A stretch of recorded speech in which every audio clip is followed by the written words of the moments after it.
Good evening and welcome to Current Issues. I'm your host, Hisham Tilawi. In this second hour, ladies and gentlemen, we are going to be speaking with Robert Duncan.wmv. He's the author of the two books, Innocence Turned Deadly and Deadly Awakening. He is a super soldier and an ultimate warrior. I'm going to go very much directly to Duncan, and we will have him tell us exactly who is he and what is he, because what I read about him is something intriguing and it's something really interesting that we even have. We talked before about the CIA having different methods of mind control. And I think Duncan's probably is going to prove it to us tonight. Before it was more speculation and research that other people have done. But tonight we're going to hear it from someone who was in the middle of all of it. Welcome to the program, Duncan. Thank you, sir. Can you hear me? I can. Yes, great. Duncan, tell me who you are first. Just kind of give us an introduction, a little bit of exactly who you are and how did you get into all this? Well, who I am basically is someone looking for answers. How I got into all this, I actually got an answer to that question a few years ago when I found out that my father worked for the CIA. That was something that was kept hidden from me until roughly 13 years after he died. Okay. And so how did you join the CIA? No, no sir, in no way. Basically, I was signed over. You were signed over. What does that mean? My parents basically gave me over to them. Okay. Tell us about that story. Well, what I remember is being 6 years old and taken to a place with a group of other children about the same age and given a test. And I obviously passed the test and was given something to drink that was drugged, and I was taken away. Okay. And then? Well, from there, I lost all conscious memory for about 3.5 years. From the time I was 6 until about 9.5, I had no memory. Okay. And then I started having conscious memory at about 9.5, and then I lost conscious memory again at 14. And I had no conscious memory from 14 until I was nearly 18. So the 9.5, when you have conscious memory, where were you and what were you doing? At 9.5, I was at home with my parents and brothers and sisters, and I was being put in a hospital, and I never really could find out why. And there was several procedures that were done, and then from there it was, I would like to say a normal life, but it was anything, but normal. And I did go to school. I went to elementary school just like everybody else. Was very distant and estranged from my siblings, my parents. Was very much alone. Was haunted by nightmares, daymares, visions, the whole gambit. Okay. And now let's move to when you were an adult, when you became an adult. Did you join the army or something? No, not that I was ever aware of. Okay. Well, how did you know that you have a special, let's say, a special ability that probably they have used you for something? I mean, you're talking about a super soldier. What is a super soldier? A super soldier, explain this as simply as possible, was basically just the continuing experiments that was done by the Nazis before and during World War II. The same exact experiments to create a, quote, superhuman soldier, someone who could go days without sleep, days without food, extra strength, extra speed, endurance, impervious to pain, rejuvenation abilities. Instead of being, say if you're shot, being down for weeks, you're down for a couple of days instead of 2 weeks, that kind of thing. And that's what I was put into. Okay. And so you were put into that for what? I have memories of being on different assignments. Some were termination assignments, some were recon. Termination assignments? Yes. Like go and kill somebody? Correct. Okay. And you said you remember. So like you remember a little bit of that you remember. I mean, how were you given these assignments? When I was a teenager, I do not know. I honestly don't know. Like I said, I remember being 14, working on a farm, and then gone. And the next thing I know, I'm nearly 18, going for my driver's license. Okay. Are you like a strong man? Like you have like special physical abilities? That's why probably they picked you? I'm pretty strong, yes. Okay. What about the paranormal activities or sensors that you have where you can move things or objects just by thinking about moving them? Well, see, what I was in was something that was known as Project Talent, okay, which was a sub-project of the infamous MK Ultra. And Project Talent was just that. They were looking for children with specific bloodlines who had an extra degree of psi or PSI abilities. My psychic abilities, I don't like the term psychic abilities. That to me that denotes someone sitting in a darkened room with a crystal ball. I like the term psi abilities. My major abilities is being able to get into someone's head. What do you mean by getting into someone's head? As an example, if I shake hands with someone, I get images of what that person is really thinking. Okay, he may have a smile on his face, but if I touch him, I know what he's thinking. Okay. In a combat situation, one of the abilities that comes out is being able to see what the enemy's next move is. So I'm able to stay one step ahead of what someone else is. But do you remember ever being in a combat situation? Yes. Where? Once in France. I remember in Vietnam, I was actually in North Vietnam and Cambodia when I was very young, and that's been proven. Central and South America a couple of times, and exactly what the mission assignment was in the South American area, I do not know. Okay. Now let's talk about one thing, that your right arm is hardwired. Yeah, what that is there is a chip, an implantable chip, that is buried deep in my right shoulder blade. Okay.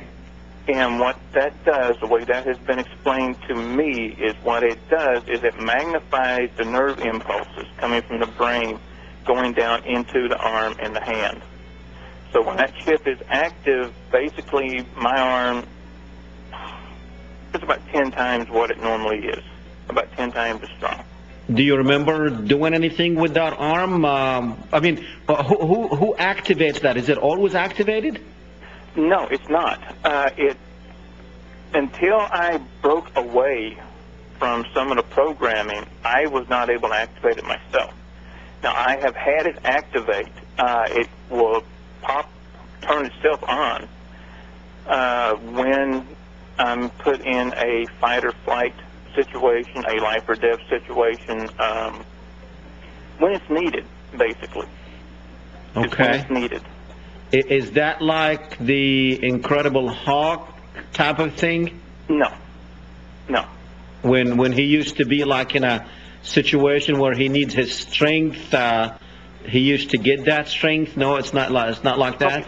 No, you're basically right. I'm sorry, I jumped the gun on your question.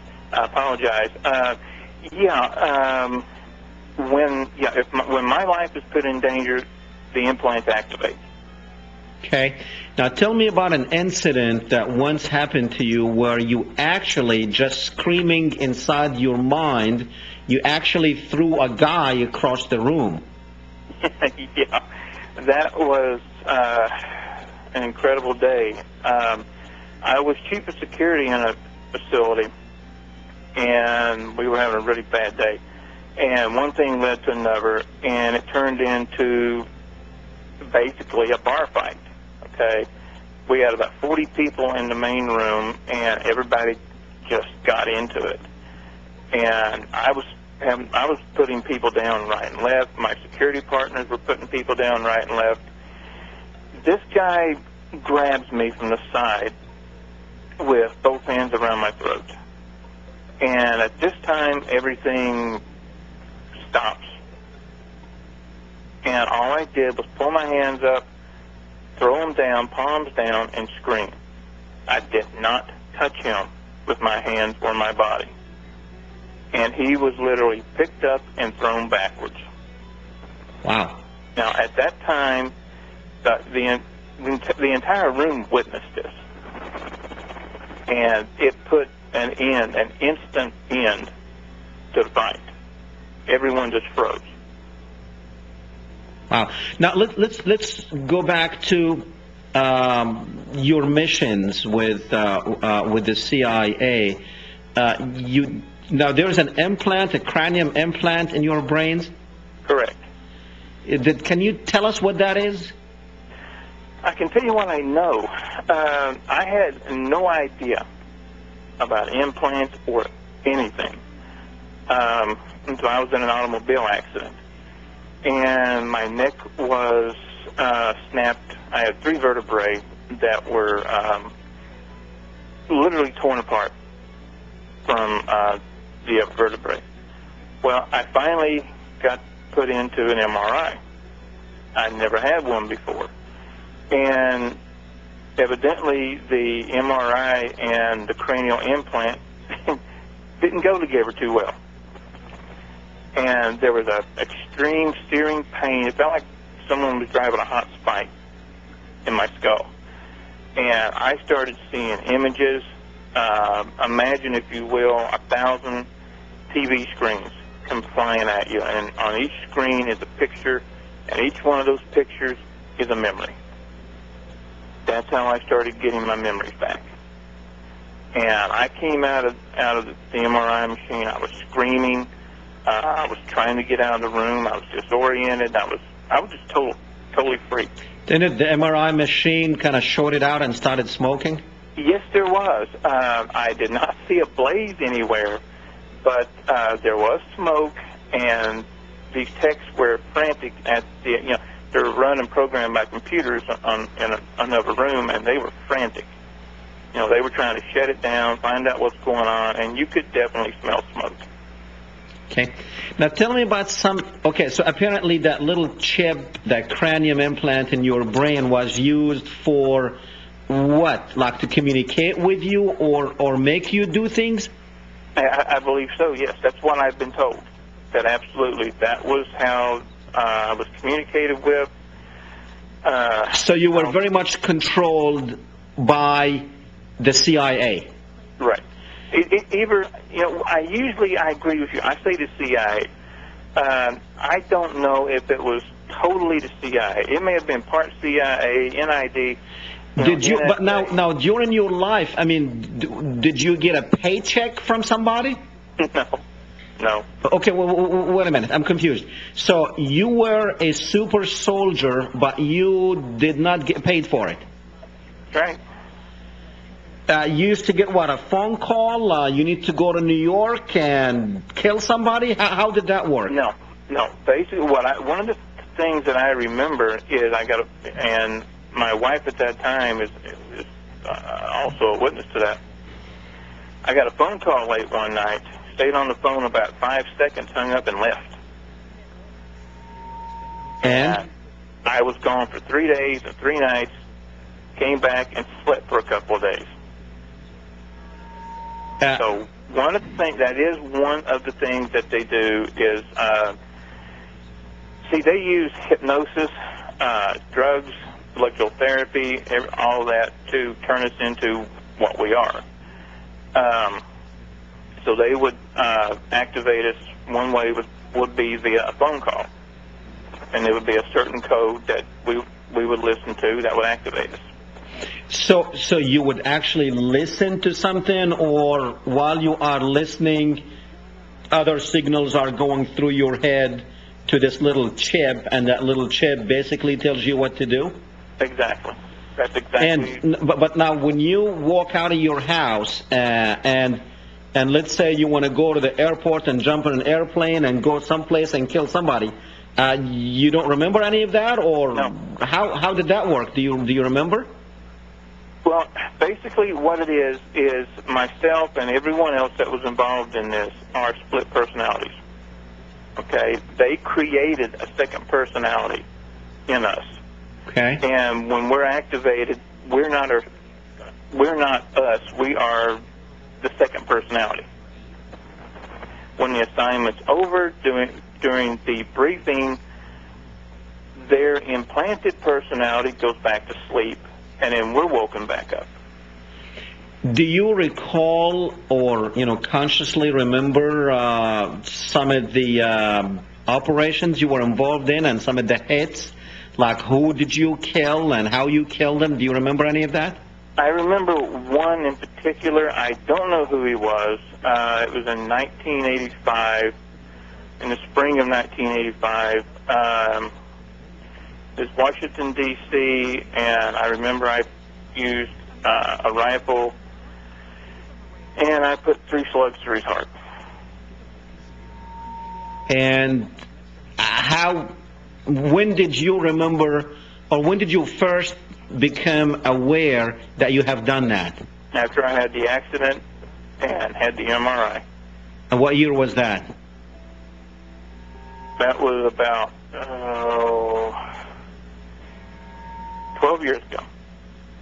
Okay, so, and that was probably about 14, 15 years after the accident. So how did you feel about it? The same way I do right now. I'm torn all to pieces about it. I have to live with this, the guilt, the pain, the memories, the visions every day. Now, Duncan, since you really can't prove that you ever worked for the CIA, could this be something that you are imagining? No. Okay. How do you know it was the CIA or some type of government agency that actually did that? Well, we always say the CIA. The CIA is kind of the drop box for, for every covert operation or conspiracy theory that comes down the line. Granted, it may not have been the CIA. It may have been the NSA. It may have been a... But some sort of an agency that's involved in these covert operations. Yes. And it could have been an alphabet agency we've never heard of. So, in your books that you're writing, are you very much telling your story, and have you got any challenges from the government saying, no, this guy is nuts, he doesn't know what he's talking about? No challenges from the government, but I've gotten very used to the black SUVs. Now, I can't drive to the McDonald's without a black SUV. Okay, so they're watching you very closely. Yes. Have you talked to any experts about this implant, this cranium implant in your brain? I have, and quite frankly, I'm waiting on a phone call from someone out of the country who may be able to remove it. Now, if it was removed, did they tell you what the side effects might be if it's removed? We don't know. We honestly don't know. Do you think it's still being used, though? I do not. Okay, so the very much retired Agent O'Fanian. I think so. Okay. Now, from your research, and I'm sure, since you found this out, you probably started looking into possibilities of mind control. Do you know where our secret agencies actually involved in mind control? Okay, you cut out just a little bit. Would you mind asking that again? Okay. Since you found out that you were probably controlled by some secret agency, have you done any search to see that these agencies actually were involved in this type of mind control of other peoples and other agents? Yeah. I have, and I have people send me things all the time. I do not remember the year. I think in 1972 there was a congressional committee that heard testimony concerning MKUltra. The Canadian government lost a lawsuit with a group of people over mind control. The U.S. government lost a lawsuit over mind control. Former President Bill Clinton apologized to the victims of MKUltra mind control. So these people do acknowledge it, but only insofar as it benefits them. Okay. Now, how many people have contacted you? Dozens. I have been contacted by, I would say, 20 people who were in some of these black operations, almost nearly identical with mine. Okay. And they will bluntly tell me my story is so much like theirs that it's mind-boggling. So what that tells me is that they were basically in the exact situation, the exact project that I was in. Now, how come, like mainstream media, like the big boys out there, why wouldn't they touch a story like yours? I think it's not only my story. Like I said, I've been contacted by many people who were involved in these black ops operations, just the same as I was. I think it's the fact that I'm so angry, I keep running my mouth. Okay? I keep going on interviews. I keep going on shows. I keep talking about it.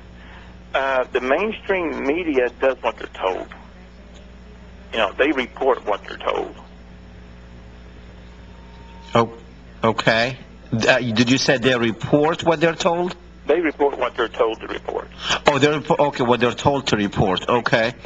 Have you been evaluated by, healthcare, let's say, psychiatrist or psychologist? Yes, I have. As a matter of fact, one of the jobs I had, it was a yearly requirement.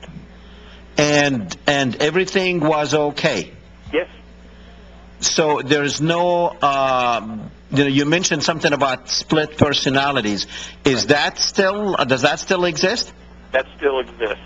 And with the cranial implant no longer being there to keep the split personality buried, when I am put in a life and death situation, the split personality does take control.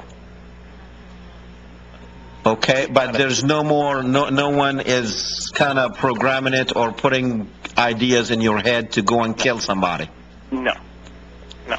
Now, some of these killings that you mentioned, were they, to your knowledge, did you go back to see if it was reported in the news?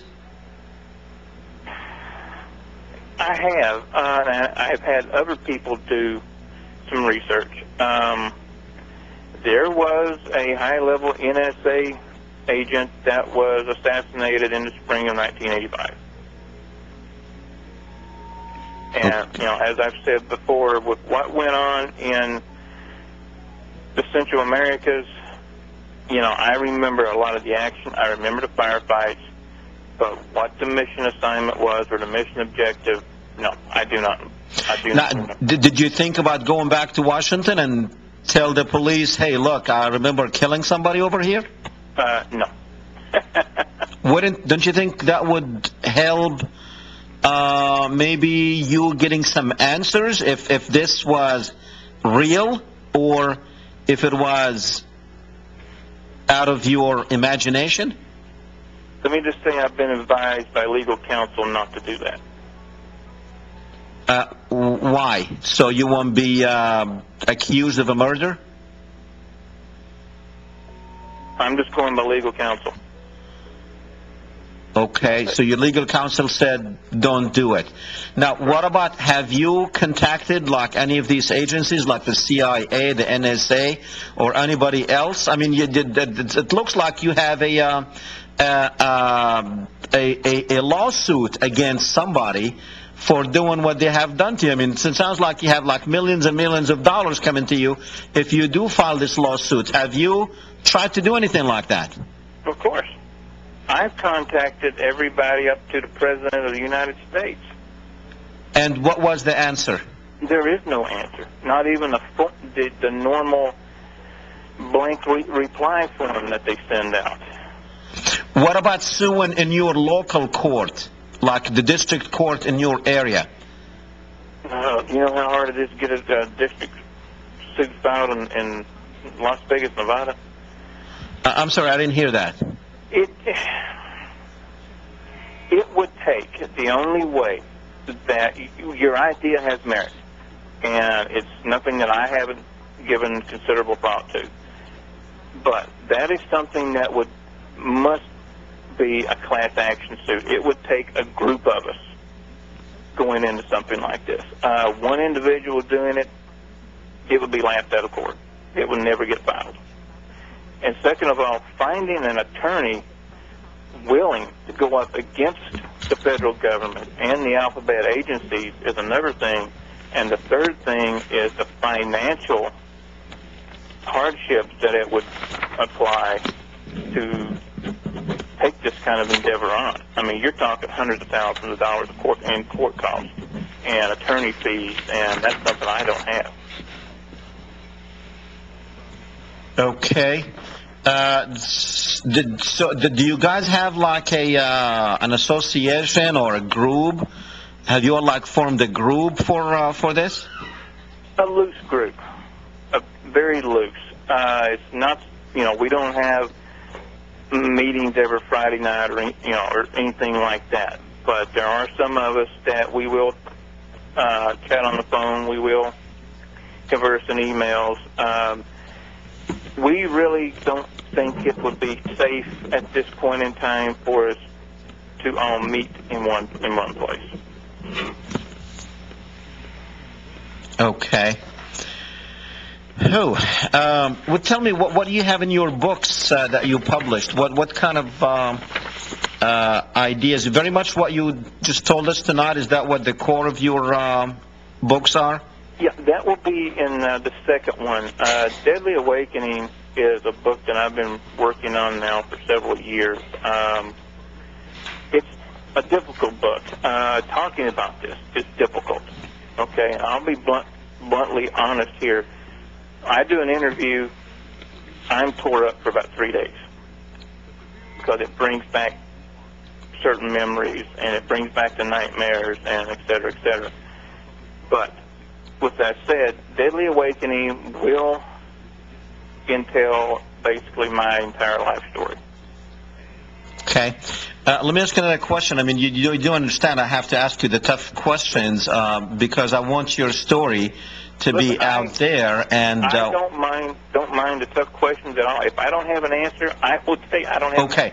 Now, have you stayed at any medical facility for a long time for mental reasons? No. So you were never admitted for mental reasons into a healthcare facility? Nope, absolutely not. Okay. Oh, I'll tell you what. It's really a. I mean, this is very much like we see in the movies. Wasn't there like a movie? I forgot the name of it. About this sort of stuff that's going on in the government. Do you know what I'm talking about? Yeah, I do. There have been several movies roughly over the past decade. When the political climate for these types of movies finally got big enough for it. But there have been several. I think the movie you're talking about is what's called Conspiracy Theory. Right. Yeah, with Mel Gibson. Correct. Yes. That movie I've seen. That movie has some very, very real truth to it. Okay. How did you feel when you saw the movie? I sat and watched the movie and didn't move, didn't speak. And that was one of the few movies of that type that I have been able to sit and watch. I'm not able to watch violent action movies at all. Do you know if the people that you know of who actually went through this, if they were consulted by the movie industry to work as consultants in their movies? Do you know anyone? No, I don't. No, I don't. That's an excellent question, and that's something that I've been trying to find out myself. The first time I ever talked publicly about any of this was about 9 years ago. And what happened 9 years ago that made you talk about it? I got mad. I let the anger build up in me to the point to where it had to come out. And I'm a vengeful bastard, just to be honest. And the way that I saw to get back at the people who took my life from me was to expose them. And that's what I've been trying to do, is expose them. But do you even know who they are? Do you have any connections, anyone, any names, any cities that you worked in, any groups that you worked with from those years that you're talking about? I have one name I have several names, some that I can prove, some that I can't prove. I don't talk about anything that I can at least marginally prove. But one of the names, the big names that always keep coming to the surface is Eugene Cisco, former Admiral Eugene Cisco, formerly in charge of naval intelligence. Okay. Tell you what, Duncan, stay with me. We're going to go to the phones and see what some of the callers think. Let's go to Freedom on One. Go ahead, Freedom. Oh, yes, hello. I would like to ask Mr. O'Finian a serious question. The first time I heard of the possibility of implants being put into military men was after the Oklahoma City bombing. Some people said that Timothy McVeigh felt that he was being controlled by some type of outside power that he might have had an implant. Is it possible that a patriot like Timothy McVeigh would do something so awful as the Murrah building without some type of prompting from some type of device that they might have implanted in him? And thanks very much, Mr. O'Finian. Very good. Did you hear the question? Yeah, I think he was asking, do I think that Timothy McVeigh may have been implanted and under control? Right. Yes. So it is possible. I think, yes, absolutely. Listen, what a lot of people don't realize, and the information is out there, you just have to dig for it, okay? The first cranial implants that were done in Sweden in 1923. 1923. Okay? There was an article in, I think, the New York Times about 3 months ago that the last 3 paragraphs of the article talked about where they used implants in the military soldiers in Vietnam in the late 60s and early 70s to enhance performance. This isn't new. This has been around for decades. Okay, so this kind of puts a question on, are the people we're seeing, are they real people, or are they programmable or programmed computers that are walking around? What about, these people? What about politicians? They could do this to politicians too. Absolutely. Absolutely. Listen, I know for a fact, anyone is programmable. That is really scary. I know for a fact that the CIA has been for a long time experimenting with mind controlled, and actually we had a lot of experts here and people who actually, like Steve Lynch, for instance, who actually was controlled, and they played mind control on him personally. And so I don't, now I'm kind of questioning, is Bin Laden really who Bin Laden is? Or is George Bush really who George Bush is? Or any of these politicians, or Dick Cheney, is he controlled? Is he being controlled by somebody? These are crazy questions, and people probably watching us going to think, what the heck happened to Current Issues TV? But I think it's something. If it happened to you and it happened to other people, I guess, if people don't want to believe what we're talking about, at least you do know, Duncan, that the possibility exists to control people remotely. Absolutely. That is scary. That is really scary. Also, the question has to be asked, who exactly are the controlled and who exactly are the controllers? Right. That kind of turns it upside down even more. Wow, that is interesting questions and scary questions at the same time. I remember this guy Moussaoui, who they picked up right after 9/11. And when they picked him up, at first they said that he was not part of the 19th hijackers.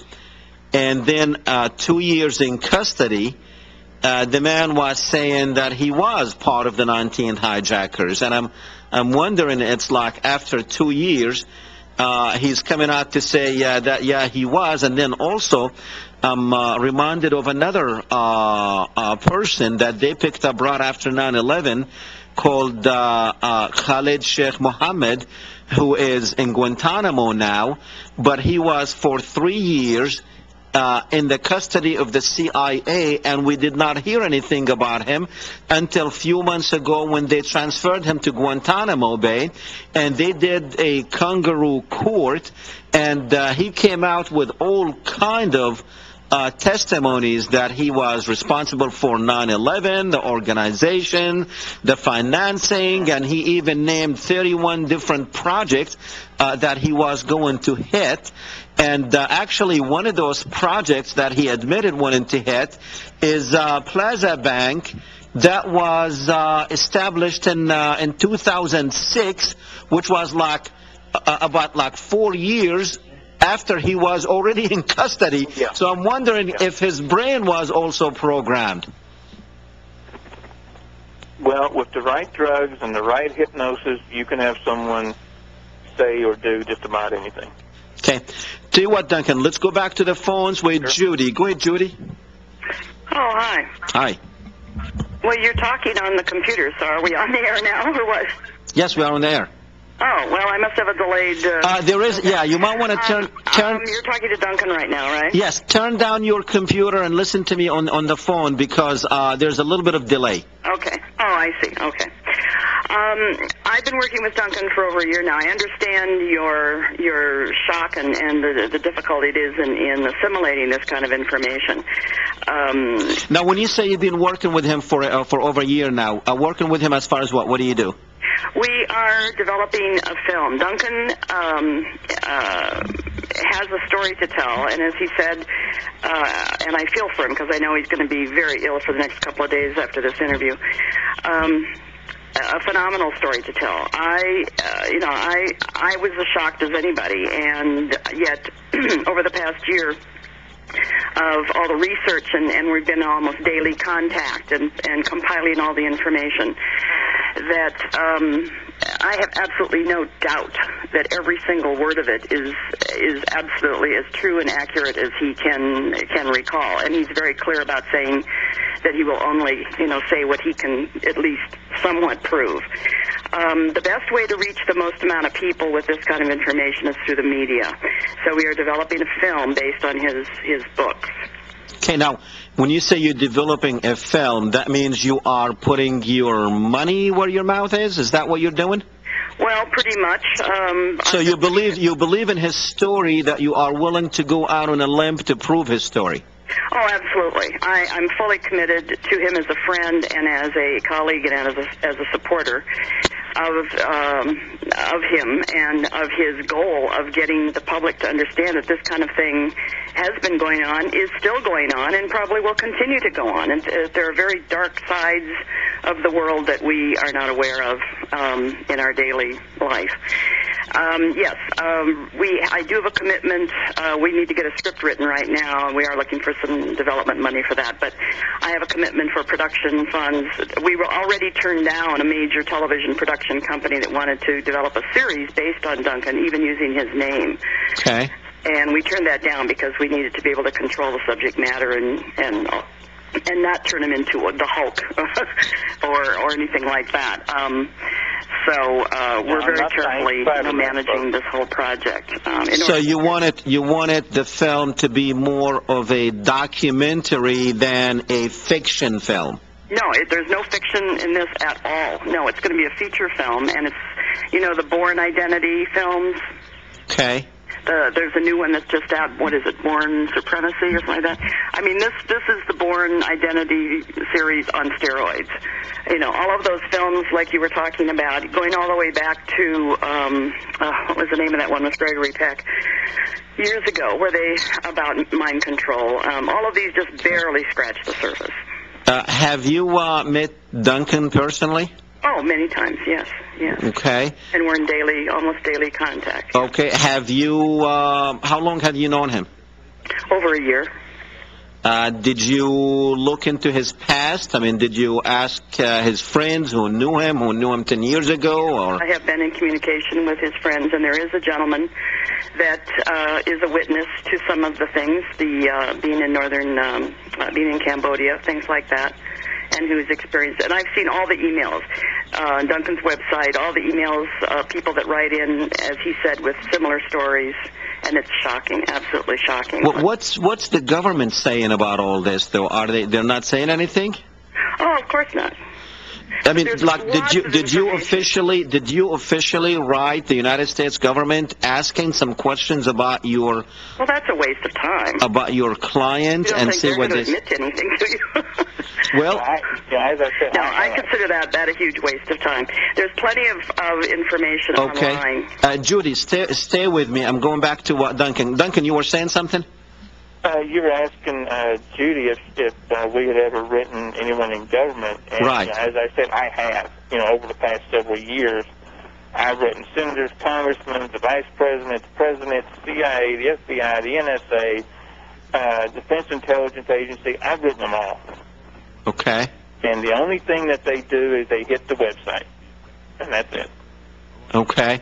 Now, Judy, did you, because obviously your name is going to be on this. And like I told Duncan, I'm going to be asking the tough questions because his story is one of those stories that people don't want to believe. Absolutely. Yeah. So the only way to get it out is actually by asking the questions that probably people out there might crosses their minds. Now, are you you're putting your name on this. Do you know if Duncan may have had some mental problem before, and this is all the result of that? We have discussed his whole life. His books are clear. Like I said, I've known him almost daily contact one way or the other for the past year. And I'm a fairly astute and very intuitive person. And there's not one instance where a flag has been raised with something he said contradicting. What about like his brothers? Have you talked to his family? He's not in touch with any of his family. Do you know any of his family? No. Not in touch with any of them. Well, I know he's not in touch with them, but what about you? No, I have no interest in the rest of his family. You don't have interest to see what they have to say about him? No. Why not? Because they're estranged, because the situation... hold on, Judy. I think he was... Duncan, go ahead. Yeah, I've been estranged from my family since my father passed away. How long ago was that? Almost 14 years. 14 years ago? Yeah. I never got along with any of my siblings. But let's say if I get one of your brothers or one of your relatives on the phone and I say, Duncan is saying 1, 2, 3, are they going to agree or disagree with what you're saying? I don't have a clue. I do not know what they would say. Do they know anything about your case? I doubt it. You don't think that your family knew what you were doing? The only people that I know for sure that knew anything was my mother and my father. My father's deceased. My mother won't speak to me. Your mother won't speak to you? Mother stopped speaking to me when I started asking her what happened. Oh, I see. So you think do you think your family got money out of this? Of course. Wow. This is interesting. Judy, do you have anything else to add to this? This is interesting. Well, I'm very pleased with that you're doing this interview. We are aware there are plenty of people out there that want to call foul and say, where's the proof, all this sort of thing. And we do have proof of many things that we will put together and divulge in our own time in the film. Now, the cranium implant, have you seen like an X-ray of it? We have MRIs. Well, I mean, he blew up. He blew up the MRI machine. Yeah, it blew up at the time. Yeah, we do have X-rays of other implants, one in his hand and some other things. Now, what about the one in his shoulder? That we've discussed. We need to get a special, very new, high technology sort of machine to do that. And again, this is where all this development stuff comes into play because he needs to have some special X-rays or something, that will show all this, as well as we want to try some hypnotherapy. Has any of that been done, hypnotherapy? Yes. No. Hold on, Judy. Duncan? Yeah, remember, Judy, I went through the 2 sessions in Phoenix, but... He's saying he went through 3 sessions in Phoenix, you remember? Oh, okay, yeah, he did tell me about that. Yeah, but it's very hard to find somebody that we can trust. Okay. Now, Duncan, what happened in those 3 sessions? Nothing good. What? I'll tell you that. The hypnotherapist tried to bring out the alternate personality, and it worked. he brought the alternate personality out, and the alternate personality went after him. Okay. It, Judy, so I assume you see Duncan on daily basis? Well, no, we're not in the same city, but we are in constant touch through email, phone. Okay. And, Have you met him personally? Yes, I said it many times. Did you see the different personalities that he has? No, I haven't, but I do know of situations where another person who is from the same group from back then, from childhood, who has observed it. And I have no reason at all to doubt any of these people that have witnessed the altered personality, and they all have had the same similar experiences as Duncan. So Okay. there's a great reality to all of this, and it's very frightening. Okay. Judy, thanks for the call. Thank you. Bye. Thanks. Well, Duncan, I tell you what, it's an intriguing story and an exciting story to actually, explore more. The only thing I can say is, it's not my job to say I believe you, but I really think you do have a serious story. But I think there are some weaknesses in your story that you really need to work on and try to get. I mean, I understand and I believe the implant in your brain because I know for a fact it could happen. I understand the hard wiring of your arm. I understand your mental ability of throwing someone across the room because that can happen mentally. People do possess this sort of talent. And also, I understand that you reading somebody's mind, that could happen. I believe that could happen. But the weakness in your story is you can't prove what agency, and that doesn't mean that it did not happen. It just means that you don't have a clue of who was using you or who implanted this thing in your head and your body, and you have no clue of what you have done. And you didn't really tell me much about your life, your adult life. It seems like you have memory lapse of most of your life. that's partially true. I'll tell you this point blank. I don't, my life now is a living hell. It's a walking nightmare. Are you married? Yes. You have any children? Yes. What does your wife say about all this? I try to keep it away from her as much as possible. She deals with it the best she can.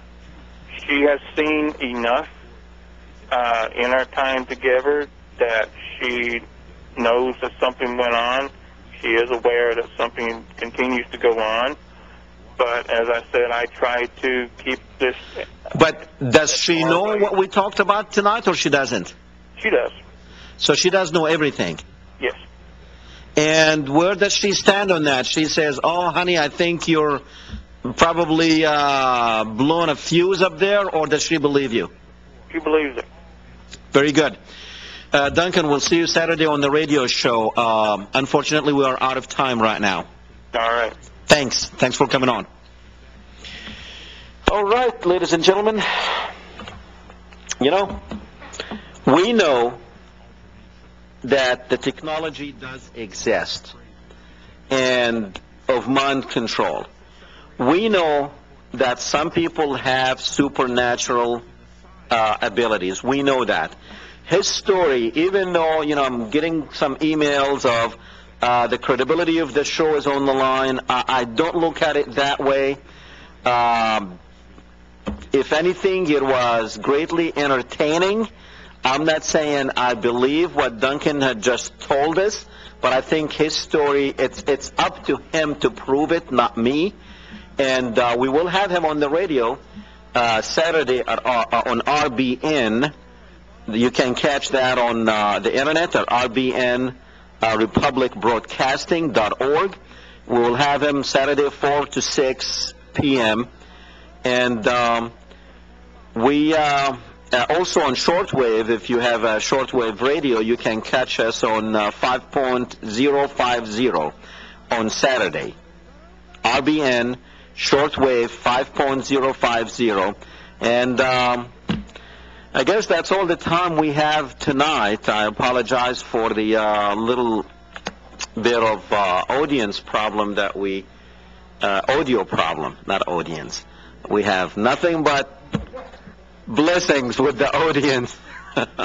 But we apologize for the audio problem that we had earlier. But I tell you what, in the next couple of months, I'm going to be running on a skeleton crew. So we are to expect some of these problems, and I know you will. You've been putting up with us with all the problems that we had.